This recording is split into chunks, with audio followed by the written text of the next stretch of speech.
Time for our Monday afternoon panel of political strategist Grahame Morris here with me in Canberra and Bruce Hawker in Sydney. Welcome to you both. I want to start on what we were just discussing there with Matthias Cormann, the Finance Minister. Labor's budget black hole, he says, has now hit $62 billion. You heard him say there. Bruce, look, you know, this isn't any new strategy here. All governments do it. All oppositions do it as well about black holes on the other side. And I think the exact number, may not mean a lot to people, but it is about trying to plant that seed of doubt, isn't it, in voters' minds, that the other side don't know what they're doing, aren't actually being responsible with the budget bottom line. Do you think Labor is going to face a bit of a problem here? Look, I think Labor always does have a bit of an uphill battle in this space. It's not its strong suit as a general principle, but there are times when Labor has actually got on top of the government on issues like this, and the one that comes to mind, of course, is Kevin Rudd back in 2007 when he made his famous campaign launch speech where he essentially said, you know, the government was overspending and it was time to bring it under control. This took everybody by surprise, including a lot of people in the Labor Party, I suspect, but certainly the commentariat and the Liberals, and they were left floundering somewhat. So I think you can deal with these things, but in order to do it, you really have to be bold and walk away from some of the old sort of nostrums that... Well, to that end, I mean, to that end, should Labor, I mean, they keep saying that they've got spending cuts they will take to the election. So far, the only one that they've announced is getting rid of direct action and going with an emissions trading scheme instead. But, you know, do we need to see, if there are more spending cuts, which presumably there are, do we need to see them sooner rather than later? It's a bit of, like, what's the name, Vicky Pollard, yes but, no but. Yes, in the sense, in the sense that it does go to the credibility of the opposition that it is showing where it's going to be making savings, and I think that's critically important that they do that. That for every spending initiative they can demonstrate a saving somewhere else.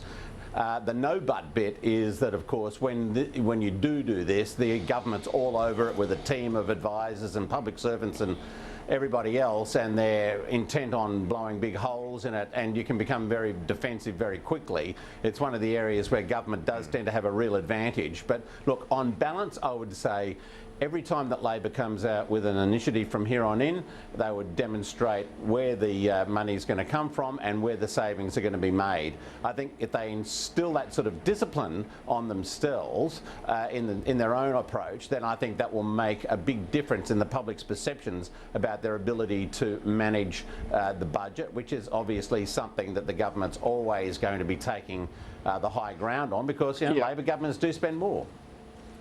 Yeah, and Grahame, for this government, the budget is still in a deep hole, around $40 billion deficit, maybe a little better, but by the time we get to the election, so you can understand why they need to put some heat on Labor as well, because there will be questions about whether they've achieved enough. Well, there's a bit of that, but look, I still think the Labor Party's in denial. Nobody has said that economically Kevin Rudd and Julia Gillard and the Labor Party side mucked up. So this Labor opposition has to be sort of over the top in compensating, because they've got a bit of a reputation as not being able to run the economy. And look, I suppose everyone will jump up and down, put pressure on them, and they will say the electorate will know well before the election. What they mean is 48 hours. It'll be the Thursday before the election. What would you advise them, though, in opposition on this? Look, if you're going to do that, it's got to be absolutely flawless. I was part of a team where there was a mistake in the mid-80s, and it came out and blew the campaign to bits in 87. But it means if you wait that long, though, it means you're going to get daily attacks, aren't you, from all of us, daily attacks, saying they're hiding their figures. Which will have a go at the credibility of the opposition. And just while we're on that, look, the whole strategy, somebody very clever in the Labor Party a while ago worked backwards, and they said, what do we want as our slogan for the election campaign? And it was essentially bringing Australia together, and let's work together for a clever country. It was something like that. And every set piece the opposition leader did was all based on this sort of bringing Australia together, let's work together, let's create a clever country. It doesn't work against Malcolm Turnbull. some clever person now has got to reshape the entire story. Otherwise, I genuinely think that the Labor Party will be stuck with where's the money coming from and all of those sort of orthodox things, because Plan A has just gone in the bin. Mind you, the government, Grahame, still has to work out what it's doing in terms of budget management as well. I mean, Matthias Cormann there saying, everything we've announced is still technically government policy, but there is a question mark over a number of them now. Yeah. Higher education, and whether they're going to do something on superannuation. Yeah, that's true.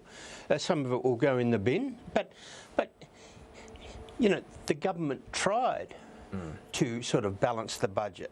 Now, the Senate said no, we don't want a balanced budget. Now, it may well be that the new regime can have a talk to the senators, tweak a few things, and maybe a few more of those things might get through. Maybe not, we don't know. But, the government ought to be talking. In fact, they should have been talking to these independents before they came into the Parliament. That was one. And there was a huge mistake made by a couple of people, and they didn't bother until they got to the Parliament. It's too late. Now, one specific area, Bruce, the government is looking to find some savings is obviously health, and the review that's now underway into the Medicare benefit schedule. We heard the Health Minister, Susan Lee, acknowledge that, yes, savings that are found will go back into health, but some will go back into fixing the budget bottom line as well. Labor doesn't like the idea of this review at all, but, there's a lot of items there, nearly 6,000. The argument coming not just from the Minister, but from some experts as well, that a lot of them are unnecessary and some things are over-prescribed. In fact, I think we got a bit of Susan Lee talking about some areas where we don't need these items to be covered any longer. Well, some medical interventions that are not necessary can, by extension, be unsafe if you have an anaesthetic that you don't need to. If you have a tonsillectomy as a child, that can be incredibly painful and difficult. And we know that the numbers of tonsillectomies are going up all the time, and that's not necessarily backed up by the evidence. Bruce, what's wrong with at least reviewing this from time to time, looking at what needs to be covered by taxpayers and what doesn't? Well, I don't think there is anything wrong with reviewing it, but it's then a question of what comes out of the review. If it turns out that it's really a cost-saving measure and that very important procedures are now not going to be covered, then the government's going to have to be answering for that. It's not a government that's really given to being too generous when it comes to issues like healthcare and Medicare. So it's understandable that there would be deep suspicion about those, about the motivation behind the government in doing this. But as to a review, sure, there should be a review periodically to make sure that outdated procedures aren't being covered and so forth. But I think the bottom line that we've got to get from Susan Lee and others is that this is not going to be some sort of cost-cutting measure by stealth. And I think Australians will be very, very angry if they find out that that is what's really behind the mechanism, or behind the process here. Grahame, it seems to me that opposition from the Labor Party is one thing, but opposition from the AMA on anything to do with trying to rein in health spending can be very difficult for a government to confront. Look, I understand that.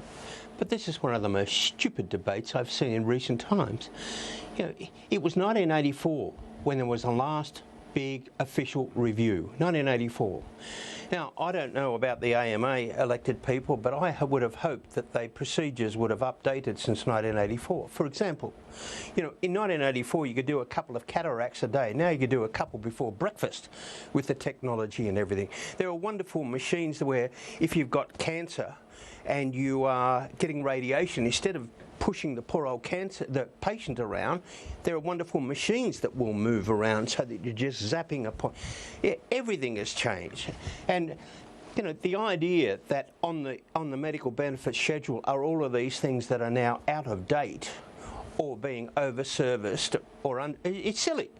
And months ago it was announced all the doctors, the professors, the academics who were all reviewing this. I don't know why the AMA has sort of discovered this now. It's been out for a while. And You know, I think Minister Lee is on the right track, and so do most of the doctors. Sometimes you wonder if certain people in the AMA sort of leave their brains in the surgery. This is a common sense thing that should be done, and every blinking doctor knows it. Just quickly in the time we got left, I want to ask you about Tony Abbott. Now, he's...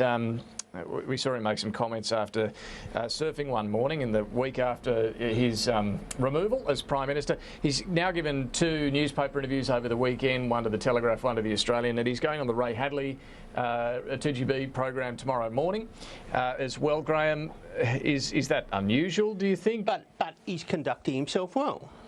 You know, he has not bucketed the new team.